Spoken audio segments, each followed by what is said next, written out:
নমস্কাৰ প্ৰিয় দৰ্শকসকল, 2026 বৰ্ষৰ ৰাশিফলৰ শিতানলৈ সকলোকে স্বাগতম জনাইছোঁ।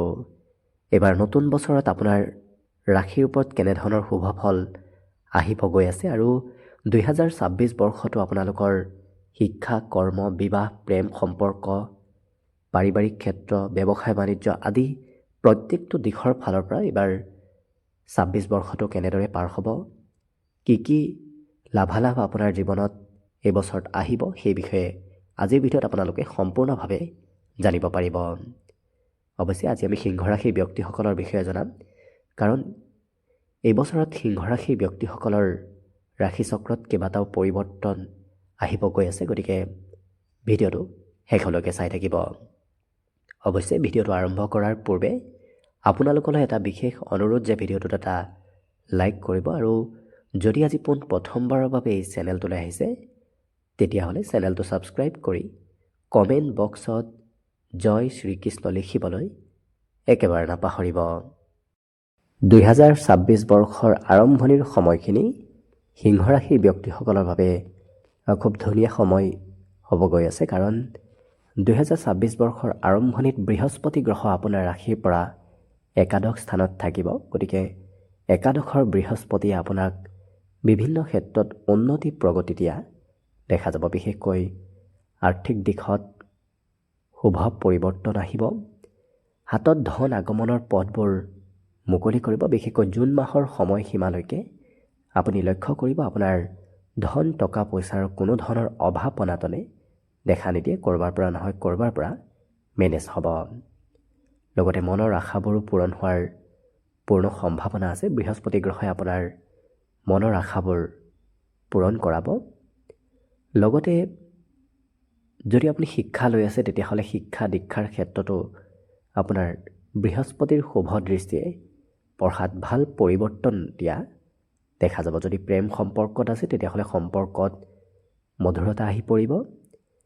প্ৰেম সম্পৰ্ক বৈবাহিক সম্পৰ্কলৈ ৰূপান্তৰ হোৱাৰ সম্ভাৱনা এই বছৰৰ আৰম্ভণিৰ সময়খিনিতে পৰিলক্ষিত হৈছে। লগতে অকণমান কষ্ট কৰিবলৈ কমকৈ মন যাব। গতিকে কাম বন কৰিবলৈ অকণমান মাজে সময়ে অনিচ্ছা ভাৱ হয়তো আহিব পাৰে। বাকী কিন্তু ব্যৱসায় বাণিজ্যৰ ক্ষেত্ৰতো বৃহস্পতি গ্ৰহৰ পূৰ্ণ দৃষ্টিয়ে আপোনাৰ ব্যৱসায়ত লাভ আৰু উন্নতি দিয়া দেখা যাব। গতিকে প্ৰত্যেকটো দিশত বৃহস্পতি গ্ৰহৰ শুভ প্ৰভাৱ আপোনাৰ জুন মাহলৈকে থকা দেখা যাব। কিন্তু জুন মাহৰ পিছত গুৰু বৃহস্পতি আপোনাৰ ৰাশিৰ পৰা দ্বাদশত থাকিব, যিটো কাৰণত অকণমান খৰচ পাতি আহি পৰিব। বৃহস্পতি দুৰ্বল হোৱাৰ বাবে সেইখিনি সময়ত খৰচ পাতিবোৰ আপোনাৰ বাঢ়িব। কিন্তু বৃহস্পতিৰ অমৃতময় দৃষ্টি যিহেতু আপোনাৰ চতুৰ্থ, ষষ্ঠ, অষ্টম এই তিনিটা স্থানতো থাকিব, যিটো কাৰণত আপোনাৰ ঘৰত অৱশ্যে উন্নতি প্ৰগতিৰ যোগ বৃহস্পতি গ্ৰহ এই বছৰত সম্পূৰ্ণ বছৰটোত দিব। কিন্তু অকণমান স্বাস্থ্যৰ যত্ন ৰখাৰ প্ৰয়োজন আছে। হজম শক্তি অকণমান কমিব পাৰে। গতিকে লিভাৰৰ কিছু আপুনি যত্ন ৰখাৰ এই বছৰত চেষ্টা কৰিব। যিমান পাৰে আপুনি হালধিৰ ৰস পিচি আপুনি খোৱাৰ চেষ্টা কৰক। তেতিয়া দেখিব আপোনাৰ যি গুৰু বৃহস্পতিৰ অশুভ প্ৰভাৱ আছে সেই অশুভ প্ৰভাৱবোৰ বহুখিনি নোহোৱা হ'ব জুন মাহৰ পিছৰ সময়খিনিত। লগতে যিহেতু জানুৱাৰী মাহৰ পিছত শনিদেৱ আপোনাৰ ৰাশিৰ পৰা অষ্টম স্থানত যাব, যিটো কাৰণত শনিদেৱৰ অষ্টমত স্থিতি হোৱাৰ বাবে আপোনাৰ স্বাস্থ্য পাতিত অকণমান পৰিৱৰ্তন এই বছৰত আহিব। গতিকে যিমান পাৰে আপুনি স্বাস্থ্যৰ কিছু যত্ন ৰখাৰ চেষ্টা কৰক। অকণমান বিষ যেন অনুভৱ হ'ব পাৰে। বিষৰ সমস্যা এই বছৰত আপোনাৰ দেখা পোৱা গৈছে। লগতে কৰ্মস্থানত যিহেতু শনিদেৱৰ পূৰ্ণ দৃষ্টি থাকিব, যিটো কাৰণত কৰ্মৰ পৰা বিচ্ছেদ হোৱাৰ সম্ভাৱনা এই বছৰত দেখা পোৱা গৈছে। গতিকে আপুনি যিমান পাৰে কৰ্মত কিছু ধৈৰ্য ধৰাৰ চেষ্টা কৰক, কাৰণ শনিদেৱ হৈছে ন্যায়ৰ কাৰক গ্ৰহ আৰু য'ত ন্যায় নাথাকে ত'ত শনিদেৱে প্ৰব্লেম কৰে। কিন্তু য'ত ন্যায় থাকে সেই ক্ষেত্ৰত কিন্তু শনিদেৱে বহুখিনি শুভ ফল দিয়া দেখা যায়। গতিকে আপুনি কৰ্মক্ষেত্ৰত ধৈৰ্য ধৰাৰ চেষ্টা কৰক। মাজে সময়ে শনিদেৱে আপোনাৰ কৰ্মত পৰীক্ষা ল'ব। গতিকে কৰ্ম আৰু শিক্ষা এই দুয়োটা ক্ষেত্ৰত শনিদেৱে অৱশ্যে পৰীক্ষা মাজে সময়ে লৈ থাকিব, কিন্তু সেই পৰীক্ষাত যদি আপুনি উত্তীৰ্ণ হ'ব পাৰে তেতিয়াহ'লে দেখিব শনিদেৱৰ শুভ প্ৰভাৱ আপুনি বছৰটোৰ শেষৰ ভাগত নিশ্চয় লাভ কৰিব। লগতে প্ৰেম সম্পৰ্কটো শনিদেৱে অকণমান পৰীক্ষা ল'ব পাৰে, গতিকে সতৰ্ক থকাৰো কিছু প্ৰয়োজন আছে। ইয়াৰ বাহিৰে ৰাহু থাকিব আপোনাৰ ৰাশিৰ পৰা সপ্তমত এই বছৰত, গতিকে সপ্তমৰ ৰাহুৱে বিবাহত অকণমান হয়তো তৃতীয় পক্ষৰ ব্যক্তিৰ হয়তো হস্তক্ষেপ কৰাব পাৰে। গতিকে যিমান পাৰে আপুনি বিবাহ বাৰুৰ ক্ষেত্ৰত তৃতীয় পক্ষৰ ব্যক্তিৰ কথাবোৰ যাতে নুশুনে, তেনেকৈ দেখিব আপুনি নিশ্চয় যদি সতৰ্ক থাকে তেতিয়াহ'লে ৰাহুৰ এই অশুভ প্ৰভাৱৰ পৰা পৰিত্ৰাণ নিশ্চয় পাব পাৰিব। বাকী অৱশ্যে কিন্তু ব্যৱসায় বাণিজ্যত আকস্মিক ব্যৱসায়ৰ যোগ এই বছৰত দেখা পোৱা গৈছে। বিভিন্ন পথত ব্যৱসায় বাণিজ্যত আপুনি আগবাঢ়ি যাব পাৰিব। লগতে উপাৰ্জন পাতিটো ৰাহুৰ পূৰ্ণ দৃষ্টিয়ে একাধিক পথেৰে আপোনাক উপাৰ্জন দিয়া দেখা যাব। য'ৰ পৰাই নহওক এই বছৰত আপোনাৰ উপাৰ্জনৰ পথবোৰ মুকলি হোৱা পৰিলক্ষিত হ'ব। লগতে কিন্তু ৰাহুৱে আপোনাৰ যদিও অকণমান পেটৰ সৰু সুৰা সমস্যাৰ সৃষ্টি কৰিব পাৰে এই বছৰত, কিন্তু আপোনাৰ এলেহুৱা ভাৱবোৰ নোহোৱা কৰি তুলিব। কাৰণ ৰাহু যেতিয়া আপোনাৰ ৰাশিত পূৰ্ণ দৃষ্টি দিব তেতিয়া আপোনাৰ এলেহুৱা ভাৱবোৰ নোহোৱা হ'ব। কাম কৰিবলৈ আপোনাক কিছু এক্টিভ কৰি ৰখা চেষ্টা দেখা পোৱা যাব। লগতে তৃতীয় স্থানত ৰাহুৰ দৃষ্টিত আপোনাক যথেষ্টখিনি এক্টিভ কৰা এই বছৰত দেখা যাব। এলাহ ভাৱ বহুখিনি নোহোৱা কৰিব।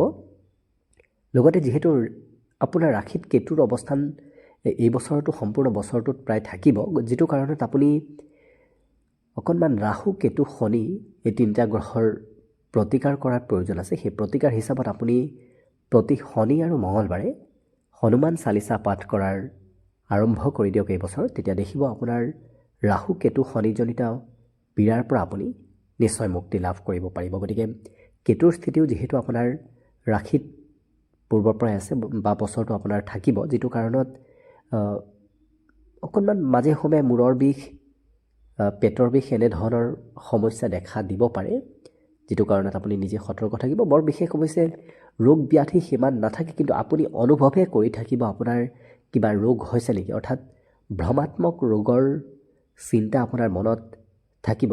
গতিকে বৰ বিশেষ চিন্তা কৰি নাথাকিব, তেতিয়া দেখিব আপোনাৰ ৰোগ ব্যাধিও কোনো ধৰণৰ আপোনাক কিছু ক্ষতি কৰিব নোৱাৰে। গতিকে চিন্তা অকণমান কমকৈ কৰাৰ চেষ্টা কৰক। বাকী শুক্ৰ গ্ৰহ যিহেতু বছৰটোৰ আৰম্ভণিত আপোনাৰ পঞ্চম স্থানত থাকিব, পঞ্চমত শুক্ৰ গ্ৰহৰ স্থিতি হোৱাটো শিক্ষা, প্ৰেম সম্পৰ্ক আৰু সন্তানৰ ক্ষেত্ৰৰ ফালৰ পৰা অতি শুভ হৈ পৰিব, যিটো কাৰণত পঢ়া শুনাত এই বছৰটোৰ আৰম্ভণিৰ সময়খিনিত শুক্ৰ গ্ৰহই শুভ ফলাফল দিয়া দেখা যাব। লগতে প্ৰেমৰ কাৰক শুক্ৰ গ্ৰহৰ যিহেতু বছৰটোৰ আৰম্ভণিতে আপোনাৰ শিক্ষা পঞ্চমত থাকিব, যিটো কাৰণত প্ৰেম সম্পৰ্কত মধুৰতা আহি পৰিব। বাকী গ্ৰহৰ অশুভ প্ৰভাৱবোৰো শুক্ৰ গ্ৰহই বহুখিনি নোহোৱা কৰা দেখা যাব। কাৰণ শুক্ৰ হৈছে প্ৰেমৰ কাৰক গ্ৰহ, আৰু প্ৰেমৰ কাৰক গ্ৰহৰ স্থিতি যেতিয়া প্ৰেমৰ স্থানত হয় তেতিয়া অশুভ প্ৰভাৱবোৰো নোহোৱা হ'ব ধৰে। লগতে সন্তানে আপোনাক এই বছৰৰ আৰম্ভণিতে কিবা ক্ষেত্ৰত গৌৰৱ অনুভৱ কৰোৱা দেখা যাব। যিহেতু শুক্ৰ গ্ৰহ হৈছে ধন ঐশ্বৰ্যৰ কাৰক গ্ৰহ, যিটো কাৰণত শুক্ৰ গ্ৰহৰ পূৰ্ণ দৃষ্টি উপাৰ্জনৰ স্থানত থকাৰ লগে লগে আপোনাৰ এই বছৰৰ আৰম্ভণিৰ সময়খিনিত উপাৰ্জন পাতিবোৰ বহুখিনি বৃদ্ধি পাব। একাধিক পথেৰে উপাৰ্জন আহিব ধৰিব।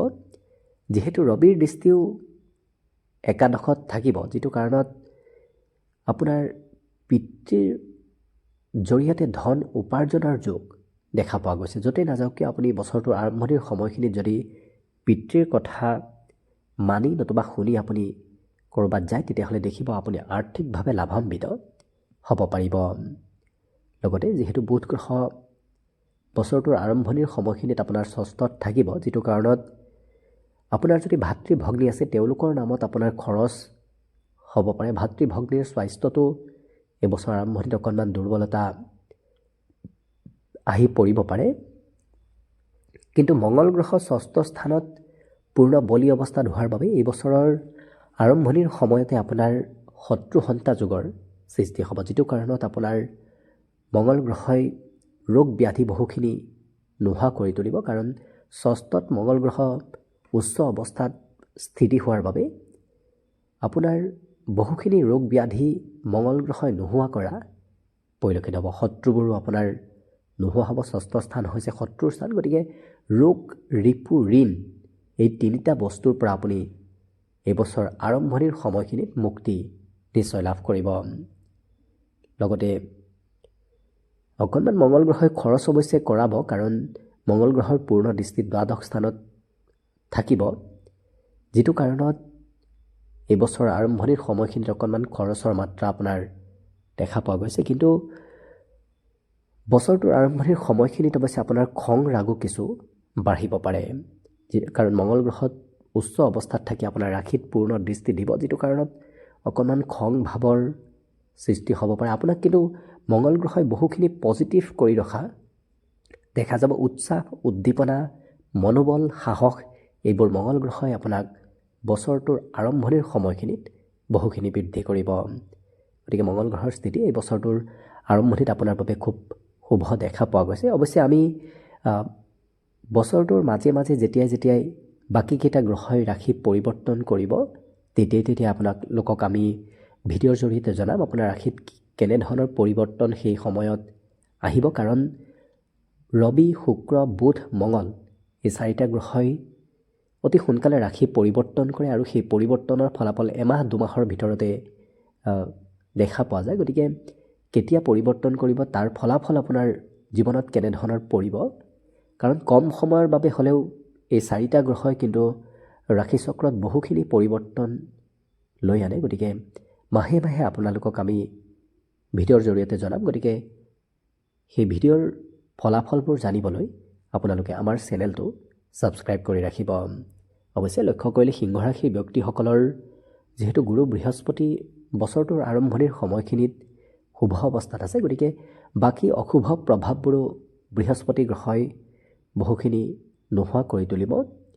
গতিকে আশা কৰিছোঁ 2026 বৰ্ষটো যেন আপোনাৰ বাবে শুভ আৰু মংগলময় হৈ পৰক, তাৰেই কামনাৰে